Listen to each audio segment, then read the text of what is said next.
Good afternoon. Ooh, this is strong now. Good afternoon. When Essen Karschbach told us there was a possibility for Molly Haskell to curate the Katharine Hepburn program, we were ecstatic.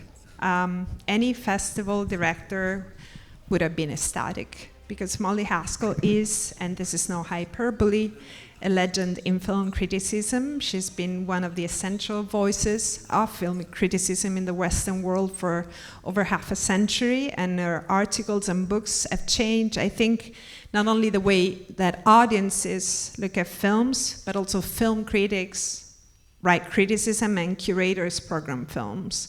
It's impossible to mention all the newspaper, magazines, and journals she contributed to, from the New York Times, The Guardian, Esquire, The Nation, The New York Observer, The New York Review of Books, and all her collaboration, all the teaching. She was an associate professor of film at Barnard, professor of film at Columbia University. It's in fact at Columbia that I first heard her discuss her seminal book, From Reverence to Rape. It was 1998, and I was working at my thesis, and I can say that coming from Italy, where women's studies were at least 20 years behind, that was really an eye-opening experience. David Thompson wrote, as a critic and a writer, Molly Haskell is like one of our own heroines from the romantic comedies of the 30s and 40s.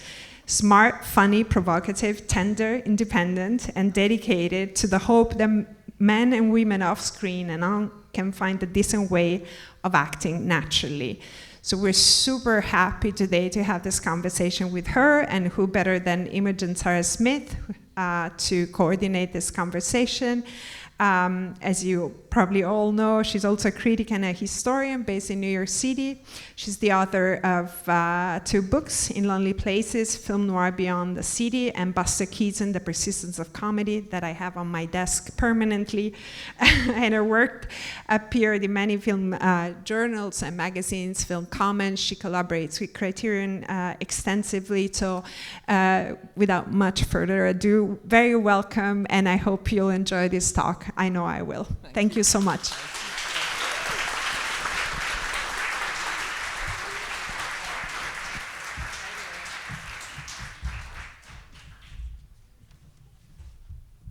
Thank you so much. Well, first of all, Cecilia, if I'm so great, why didn't you ever invite me before? I love this festival, so I've just fallen in love with it. I'm sorry I'm so old. I wish I could go back in time and come back to it, and I've been hearing about it forever. And this person I'm totally in awe of.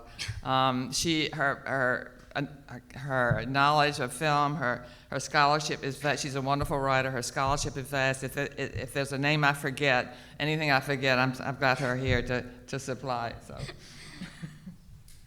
thank you all for coming. And thank you, Molly, so much for being here. It's such a pleasure to be here to talk about Katharine Hepburn with you. And so in your wonderful catalog notes, which I hope everyone has read, you talk a little bit about your personal relationship with your personal history with Katharine Hepburn. But I'd love for you to start by talking a little bit more about, when and how did you first discover her? Do you remember what some of the first films were? What did she mean to you at that time in your life, and where she was in her career at that time? Because I know the sort of tremendous arc of her career is one of the things we want to talk about. And also in your notes, you said that even though you know these films so well, revisiting them to put together this program was revelatory. So I'd love for you to talk a little bit about, where did you start with Katharine Hepburn, and then what do you feel like you're still discovering, or how is your thinking changing about her? Okay, first of all, I'm going to mute my phone because nobody ever calls me except in an awkward, awful time. I was once at an Ibsen play, and right in the middle of it, the thing rang. No. So let me do that first. Off. No, is that on or off? Wait. My eyesight isn't off. Okay. Well, I've been thinking about it. Essen, when he asked me to do this, asked me to to write the program notes and an introduction, and he wanted it to be personal. So I told the story of my mother telling me, I grew up in Richmond, Virginia, a very conservative place, and my mother telling me my father didn't like Katharine Hepburn, so I was immediately intrigued.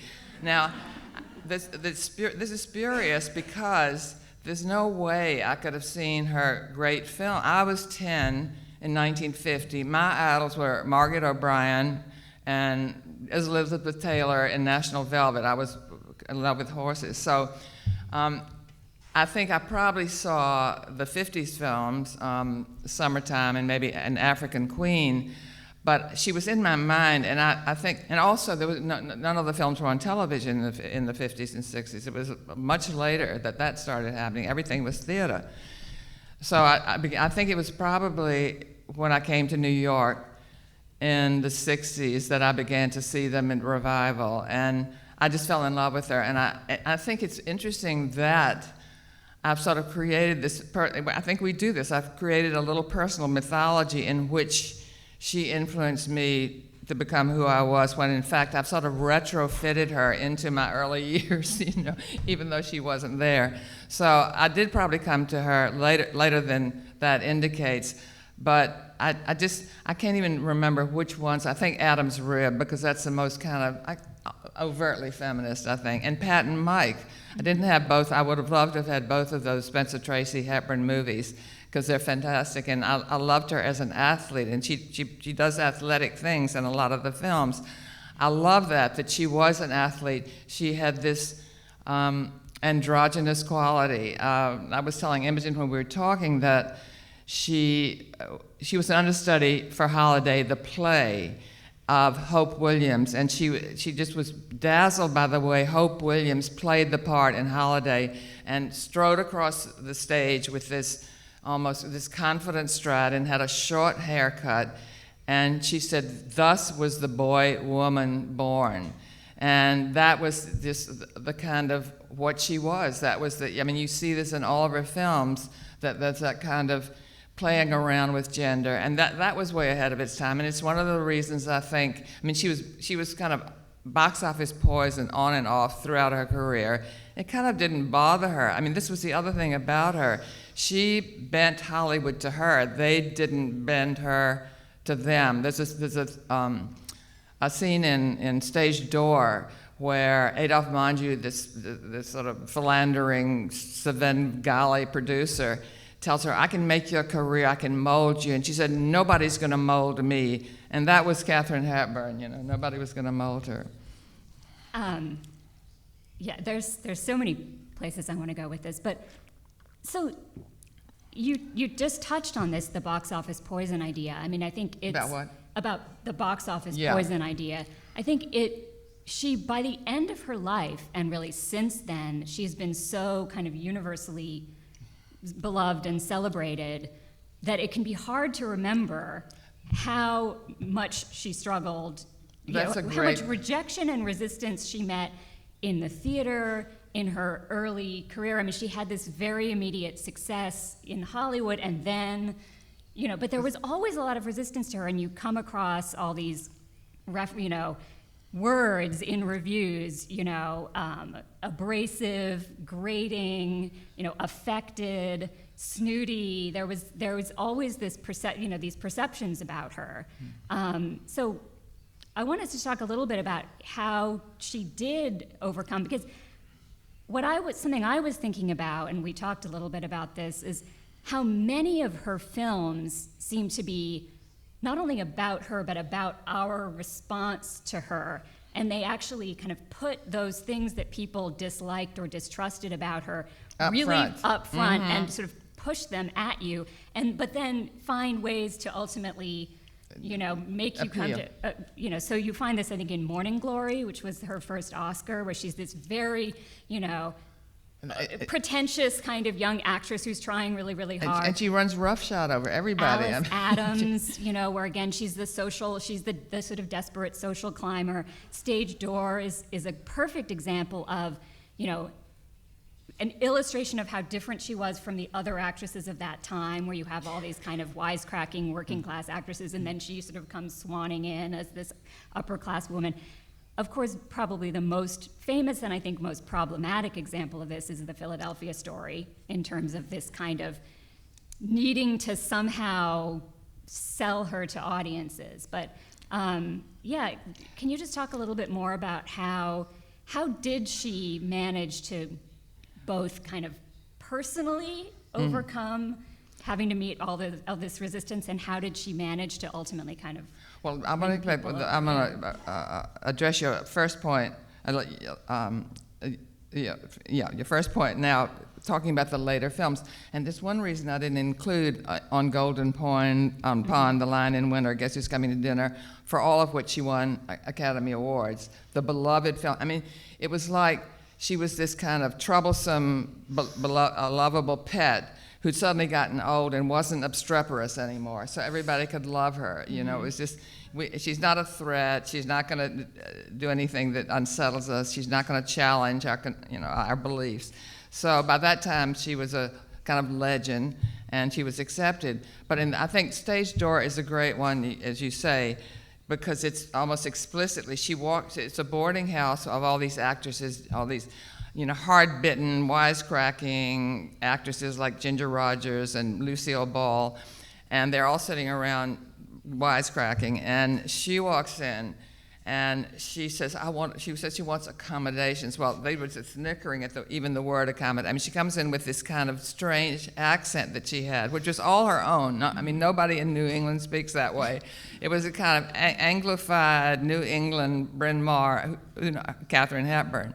So her speech immediately aroused suspicion, and then she seemed to be kind of looking down her nose at anybody, because she was obviously rich and apparently rich, and she didn't make any concessions.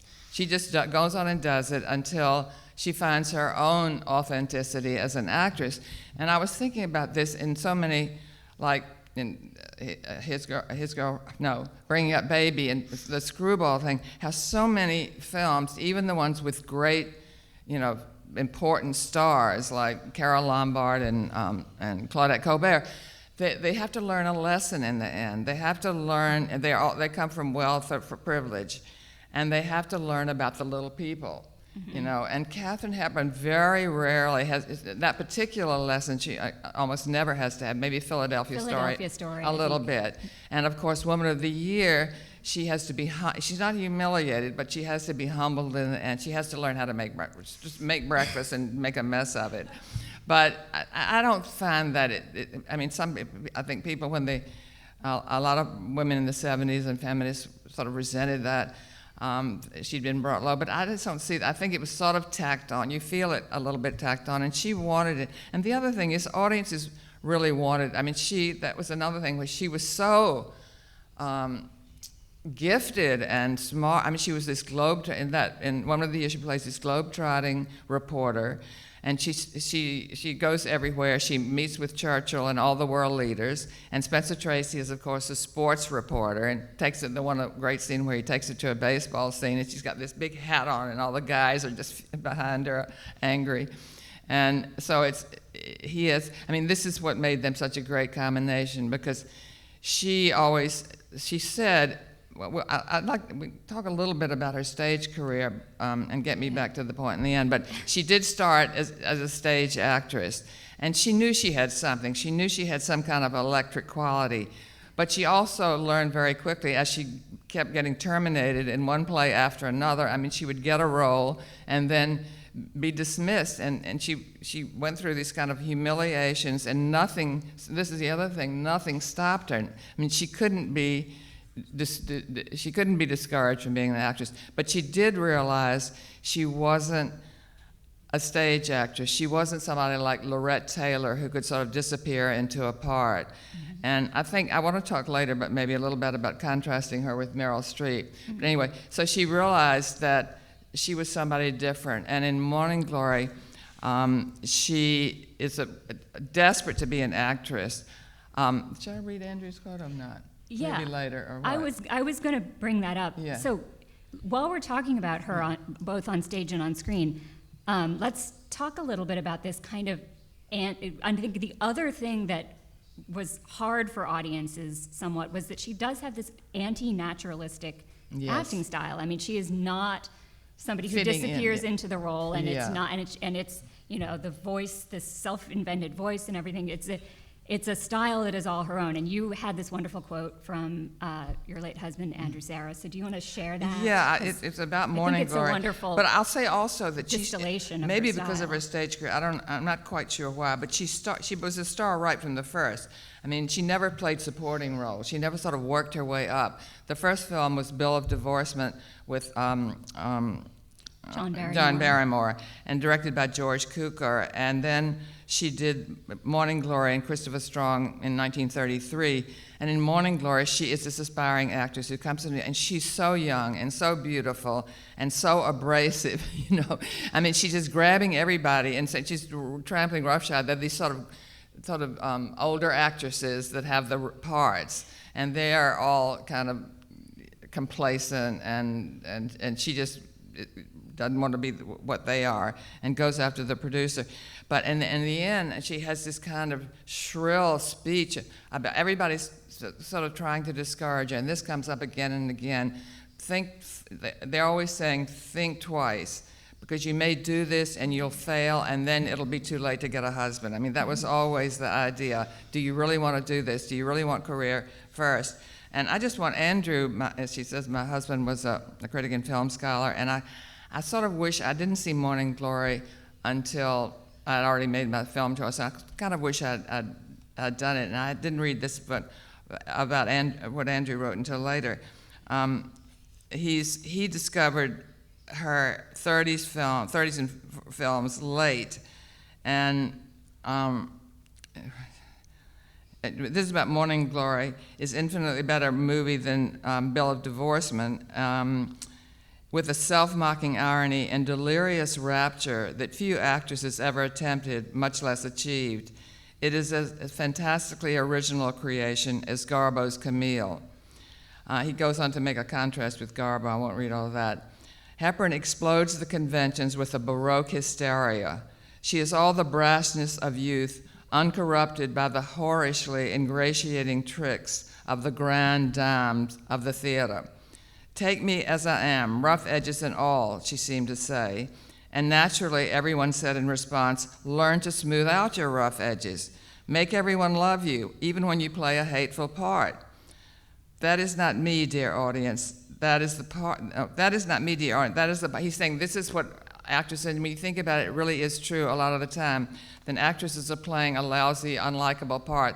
They kind of let you know I'm not really like that, you know. So you don't hate the actress. But Katharine Hepburn does not do that. I mean, she keeps her rough edges. She said, look how awful the character I play happened. That's what other audiences happen to be.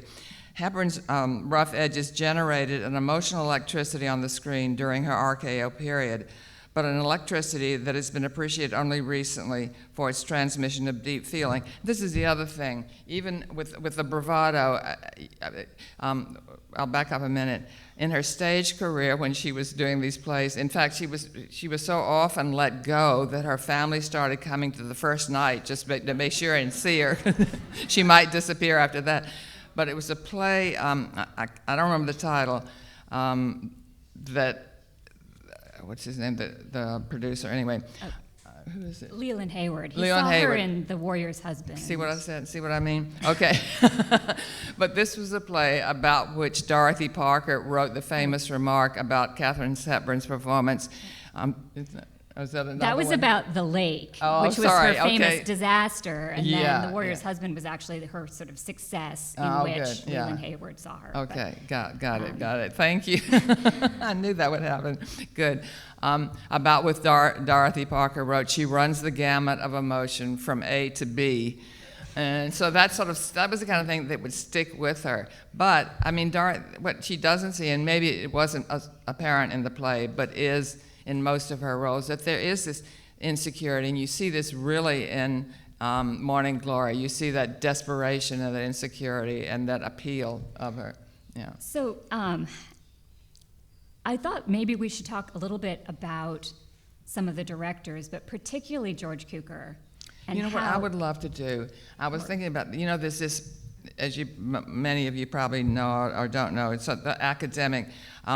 There was a book by John Berger, Ways of Seeing It, from which Laura Mulvey developed this notion of the gaze, G-A-Z-E, the male gaze in movies. And in fact, the whole academic pursuit of film is sort of built around it. And I have a lot of objections to it. I think it's just too crude a term, too binary in its implications. And I thought it'd be, and that whole idea is that all these films, and Hollywood films, directed by men, are objectifying women and for the pleasure of males. Well, first of all, I think the process of identification is much more fluid and much more heterodox than that would indicate. But I thought it'd be so interesting to talk about the films that we're showing and the directors and the gaze, how each director, how she's different in the way of each director. And of course, Dorothy Arzner is the out lesbian, and there's a lot of kind of, I think she's very erotic, very sensuous looking in these films, maybe one of her most sensuous. Then I think George Stevens is probably next with Alice Adams and Woman of the Year. I think in Woman of the Year is her most sort of dazzling and desirable. And Alice Adams, she's desirable in another way. And what's wonderful, the Alice Adams is the one where she comes from this sort of lower middle class family trying to make it. She goes to these sort of debutante parties, but she's always kind of the woman on the out. She doesn't have a partner. And she's desperately trying. And in a way, at first you think, how could this lower middle class, from a Booth Tarkington Middle West background setting, have this accent? But of course, this is where the accent comes in, because this is the phony part of her. And you would think somebody that's doing this phony thing, and social climbing is not very sympathetic, would not be a sympathetic character, and yet she's heartbreakingly so. And people have said that George Stevens is not only her desirability, but this empathy he had, that he had a situation in his own life with a very socially pushy mother or something like that. And you feel this empathy in that film. And you just couldn't call that the male gaze. It just has nothing to do with it. It's something much more complicated. And then Cukor was her greatest friend, and immediately, I think, probably adored her. And he's just sort of with her. It's not, he was gay, and his films with her are, I think, he was really, he loved to direct actors. I don't think he was conceptually as strong as maybe some of the others, and she would criticize him, and he was a little afraid of her because she would often, have legitimate points to make. But he was with the actors more than the sort of structure. And you see this in films like Holiday, where, it's just incredible, his kind of empathy with her and the other actors. And he directs her first the film, Bill of Divorcement, and is all the way up through at least Love in the Ruins, right? Whenever that is. Yeah, her whole career. He goes through her whole career, but he was really the one who first, when she came to Hollywood, was the first director who kind of helped her figure out how to be in front of the camera, which she hadn't done before. While we're, I want to back us up at one point and talk a little more about her background and her family, but while we're talking about the films and the directors, I think it's also interesting to think about some of her co-stars. Because when you were talking about her acting style, I think it's especially interesting the way, like, with Tracy, he's almost the opposite in his style. He's, it's very simplified and very natural and authentic, and he's not doing anything. And then Cary Grant, who to me is her other really great co-star, is someone who in a way is very much like her. Right. Also totally kind of self-invented voice. Yeah. And they have this wonderful, acrobatic quality together. And so do you want to talk a little bit about how do you feel about some of her co-stars, and it could include women as well, but what is she like working with other actors? I think, first of all, I'll just say, as a person on the set, for instance, in Adam's Rib, I think that she and Tracy made such a great combination, the totally opposite acting styles. And that's what she was talking about when she said Lorette Taylor could just be in a part. Tracy could just be, and all sorts of things are going on in his eyes, where she was the opposite extreme. She was all sort of movement and agitation. And he sort of smoothed her. She gave him something, and he gave her something. So that the combination was just, it was really powerful. And when they were making Adam's Rib, and this is her, you say work with other women. I mean, there was never any competition. Judy Holliday, first of all, they weren't going to cast her, and she insisted that Judy Holliday be cast because Judy Holliday was an unknown. She also, there's a scene in the jail courtyard of the jail where you almost don't see Katharine Hepburn at all. The camera is all on Judy Holliday. She just gives her the scene. She was somebody who didn't care about where her name was above the title or below the title. So she really cared about the film. So that, I think, people see her as this prima donna, which she wasn't. I mean, she was strong-minded. I think Hollywood saw her that way, and then they gradually realized that's not what she was. I mean, she's not somebody she wanted to walk around in dungarees. That was even worse in a way than being a prima donna, but she was for the film. I think, yeah, go ahead. No, I was just going to say, she's wonderful. Her scenes with Ginger Rogers and Stage Door are wonderful. Her scenes with like Joan Blondell and the other women in Desk Set. There is this kind of thing throughout her career for having these wonderful scenes with other women. It's true. Where they're, as you say, it really undermines that idea that there's rivalry or that she's trying. She is someone who comes to Hollywood very much as an outsider, and yet, there's not a hostility there necessarily. No. So let's talk about that a little bit. Because I was also thinking about, obviously one of the things about great movie stars is often the way that their own personal background becomes part of their legend. And particularly with women stars in Hollywood, we think of a lot of them as having had these famously horrible childhoods, right. Of neglect and abuse and poverty and clawing their way out of that. Barbara Stanwyck, Joan Crawford, Marilyn Monroe. Katharine Hepburn's someone who had a kind of famously, it had its tragedy that she experienced tragedy, but she, at least the way she talked about her parents and what she had gotten from them, and the way she kind of created a sort of idyllic notion of her childhood is interesting. And it's also interesting the way when she comes to Hollywood, there was all of this emphasis on the idea of class, I mean, the initial studio publicity, made her out to be a Park Avenue heiress and said her father was a rich capitalist, and this is, completely not the case. But she was from a kind of, educated, cultured family. Well, it was interesting because they were sort of well-born, the father particularly. So they had ties to the aristocracy, but they didn't live like that. They weren't social in the way that we think of as social. They were, first of all, they were lefty. They were sort of intellectual. They treated the boys and the girls equally. They all played baseball. They all did all the activities together. They were encouraged, and they thought there was no separation. Brain and body went together. So she was never rebelling against them, but neither was she it was not a sophisticated family. It was because it wasn't social. The mother was a blue stocking. So she and she even laughs about when she first got to Hollywood. She describes this dress she wore that was just outrageous. And she had a friend who was sort of a Park Avenue aristocrat who sort of helped her, gave her some hints. But she wasn't that. So that also is that little sense of insecurity that she has. And you don't know quite what it is, but when you read what her background was, you see that that's what kind of fed into it. So the confidence was all assumed. And she went to Bryn Mawr, and that was very unusual for actresses of that time. Hardly very any unusual. of them. Totally, yeah. And as Imogen says, they were trying to get away from something. She brought that with her and then sort of molded it to her own use. Yeah. There was something I was going to say about anyway, go ahead. I have so many things to say. I'll come back to it. Well, okay, I want to make sure if you have I know. topics you Well, want to bring up. all these.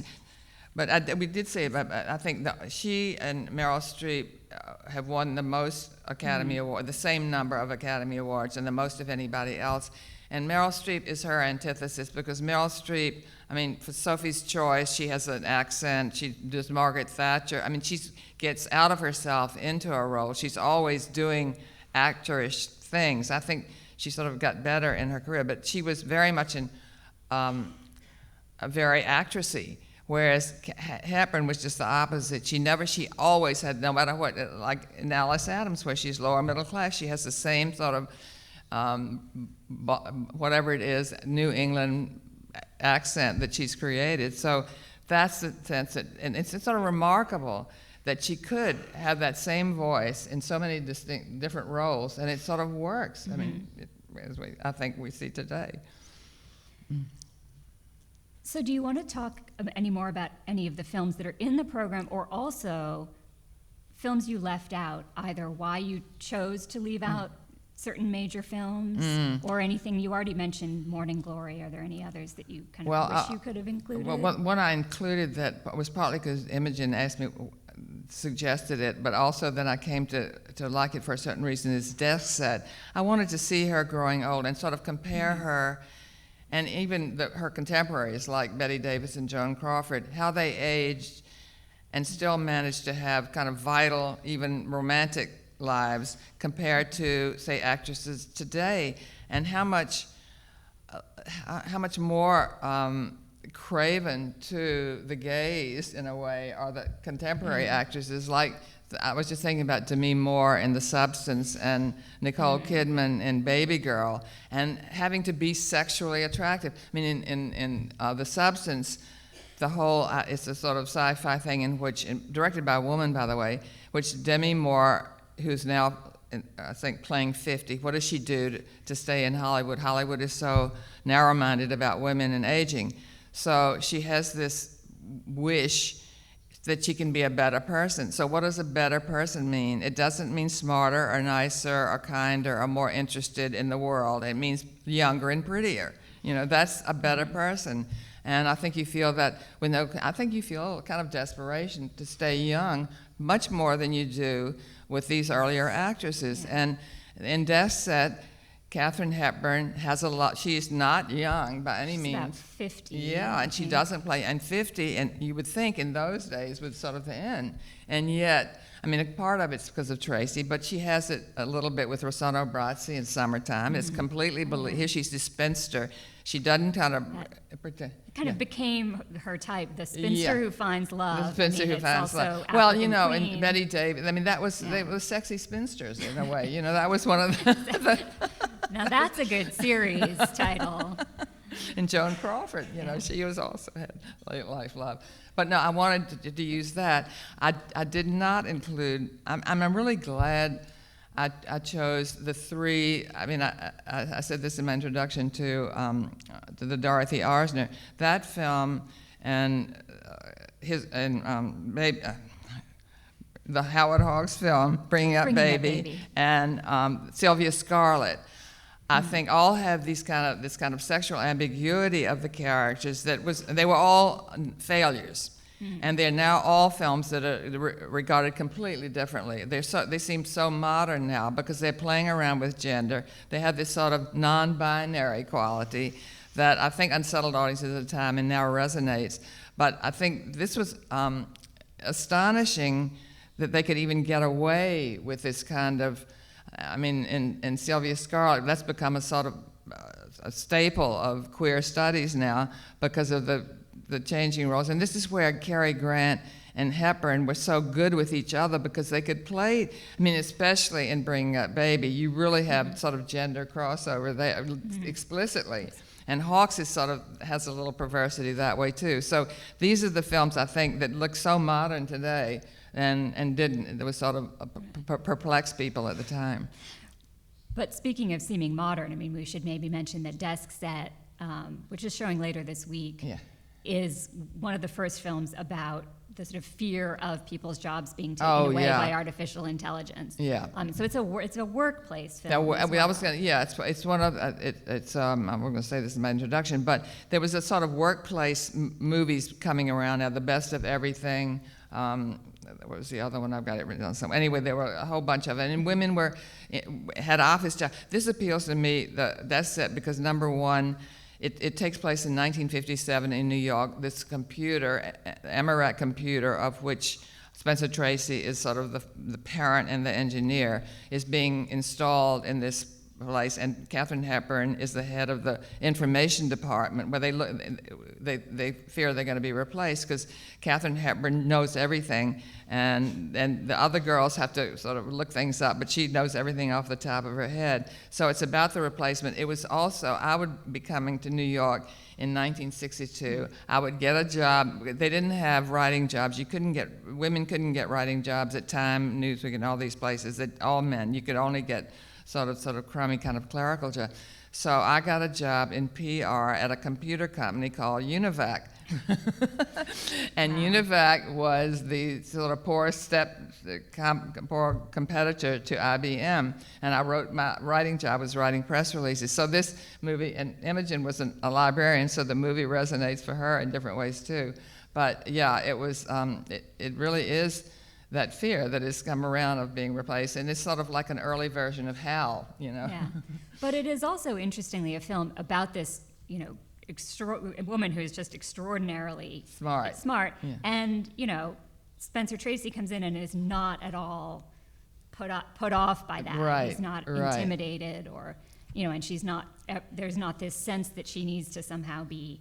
Well, I don't taken down a peg or anything like that. I think it seems like by that point, yeah. people were okay with her being with her brain, who she with is. her being brainy. That's right. Yeah. Well, to me, I mean, she's supposed to have this relationship with Gig Young, and she's sort of waiting for him to ask her to marry him, and it's just sort of. I mean, she's not humiliated by it, but all her coworkers say, "Come on, play hard to get." But that's sort of a non-starter because you know it's going to be Spencer Tracy. But watching it again, I thought the sexiest scene in that film is Spencer Tracy and Katharine Hepburn on the roof. They've sort of just met. Mm-hmm. He's going to test her because she's so smart. And he starts asking her these trick questions, and she keeps answering them in this very playful way. And it's a sexy brain, you know? I mean, it's the erotics of intelligence, which is very unusual in movies, and it really is a kind of a turn-on scene, don't you think? Absolutely.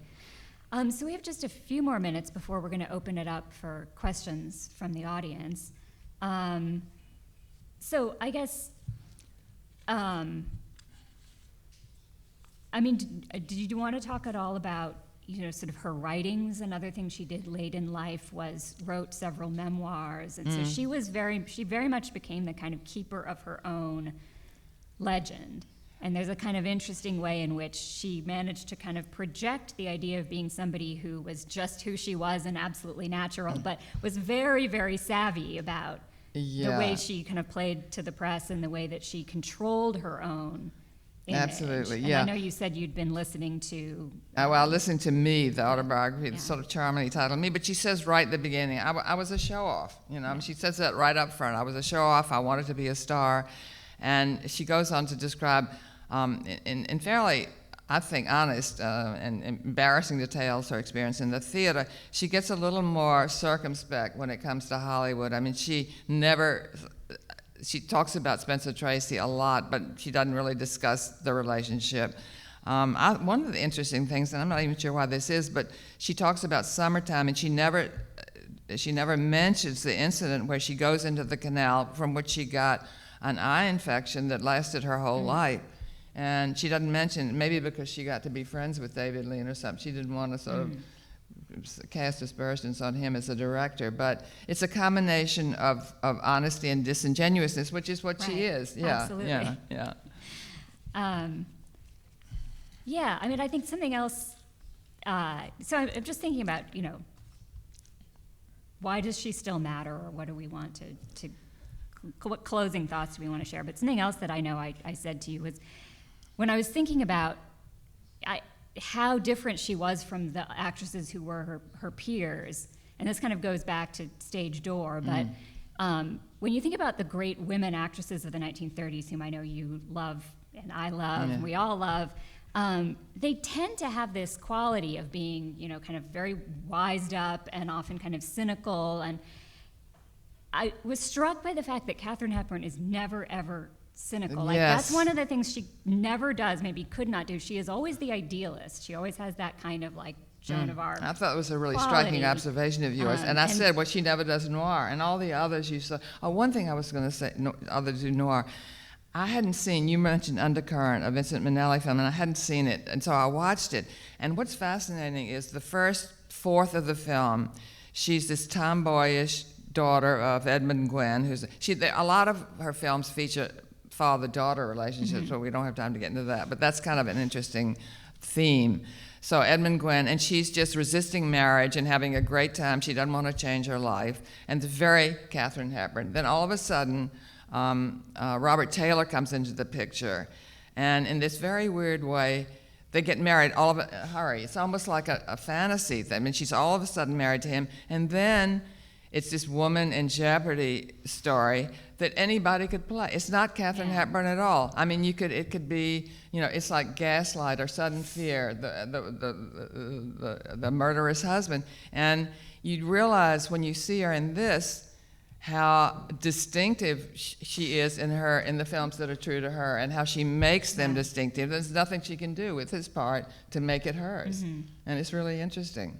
I thought that. I mean, you can tell how strong her persona is by when you see that, you see a film that any other actress could play, and it doesn't do anything for her, and she doesn't do anything for it. Yeah. Right, and probably the reverse too. That's like it. That's that it we both could ways. not imagine Yeah. other people playing. But I think that quality she had is one of the things that it's sort of at the end of her life people came to really love her for.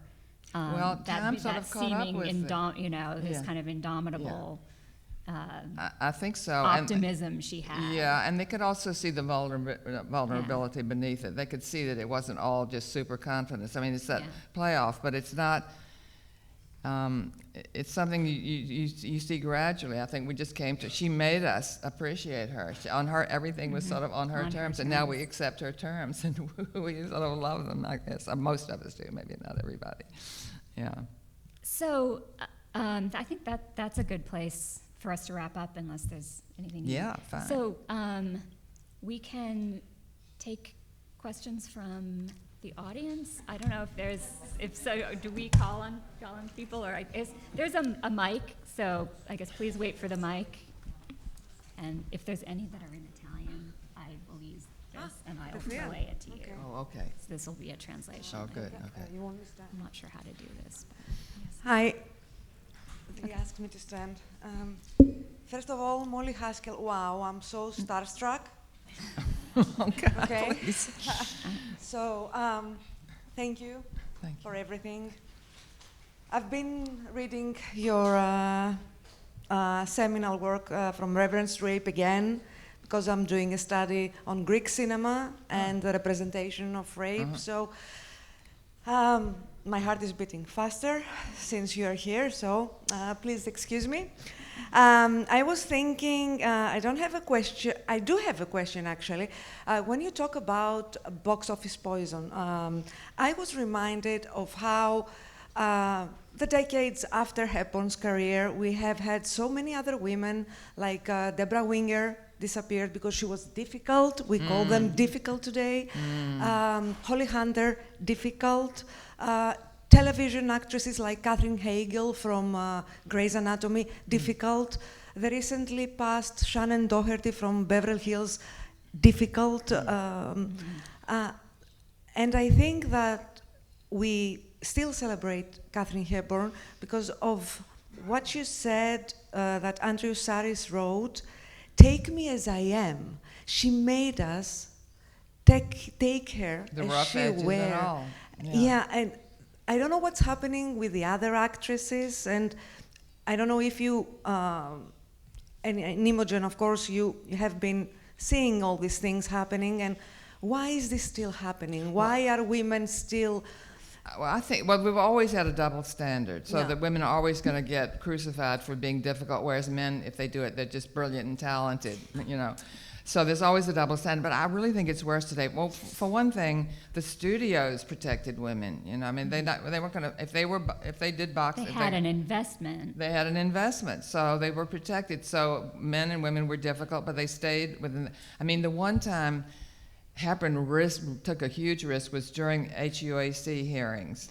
And she went, Edward G. Robinson was supposed to speak out, and she said he should not do it because he's Jewish, he would be in trouble. I had ancestors that came over on the Mayflower, so I can do it. So she spoke out for Henry Wallace, and she was putting her job on the line then because she was owned by the MGM organization, and she talked to Mayer, and Mayer said, yeah, I could fire you for this, but he didn't, and she went out and made another speech for Henry Wallace.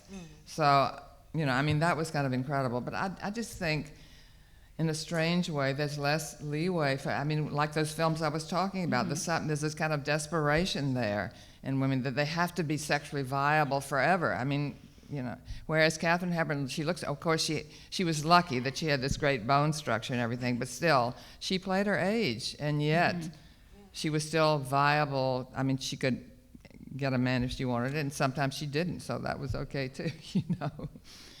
On that note, I played the substance transformation scene alongside Sunset Boulevard's the makeup scene to my students this year. Yeah. There are many similarities, except for the sci-fi and the technology, of course. That's a good analogy, and it's certainly true that Gloria Swanson is 51 in the film.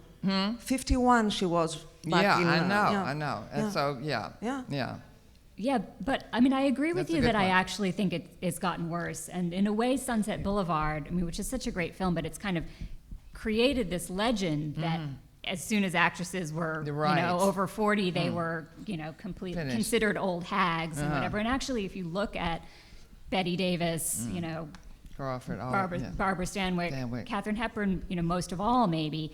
They kept going and didn't have to have a whole lot of work done and try to look like they're in their 20s. Yeah. And even the sort of idea of having a tolerance for women who were, quote, difficult or, you know, had very strong characters, it somehow was more accepted. It was. I mean, there were enough of them so that it made it possible. Here, women are sort of on their own a little more somehow and more vulnerable. Actresses are. Yeah. Hi, so I agree it's a thrill to ask you, Molly Haskell, a question, so add me to that list. I also really appreciate that we heard your comments yesterday before Christopher Strong and how clear you were about the gifts of gender and fluidity that Hepburn brings, working with out-and-out, outspoken lesbian director. So my first question, if I have time for even one, is do you give any credence to the books that say that Katharine Hepburn was a member of the Hollywood Sewing Circle, that we'll use a modern, you know, that she was queer as well? Well, it's possible. This is, I think, we were talking recently about Cary Grant. There were rumors too. I think bisexual, maybe, but you know, who knows? And who at this point, and they're not here. Yeah. So, and Garbo, of course, had the same reputation. It's something. I mean, that androgyny, there's something appealing about that. You know, I mean, it's sort of mysterious. They're not so obviously one thing or the other. And that gives them a kind of, I don't know, a kind of ability to play different sides and play with gender, you know? Great, and let me pull it back to the conference as another first-time person here. First Cinema Ritrovato. So you said that Isan asked you to curate this and be personal in your in my opening introduction. Yeah. So how does it work? How do you think the festival organizers? Was there a particular film that was restored, and so they said this year, 2025, is the year that we do Katharine Hepburn. You know, last year was the perfect year for Marlene Dietrich. Next year is who knows. How did they decide on her in this era? Well, you'd have to ask him about that. I chose the film, so I could have chosen some of these late films of hers that I didn't, because I thought they were familiar to audiences and they're kind of, you know, mild. I think you'd have to ask him, but I think he thought why not have me come and curate Hepburn and choose the films? And that was what was so much fun, because I chose films that are sort of like that Christopher Strong, as I say, it was not a hit. It's sort of a curiosity. I think it should be more than that. I mean, I don't think it's a great film. So I wanted to show films that were maybe problematic in one way or another, instead of the war horses of the late career. So, you know, I thought if you're furious at any of the choices, that's me. But choosing me, you have to put that on Ehsan. So, basically, it's him. Blame him. It's not about you. I just wondered why he's zeroed in on her. But thank you. I think maybe we have time for one more. Okay. So.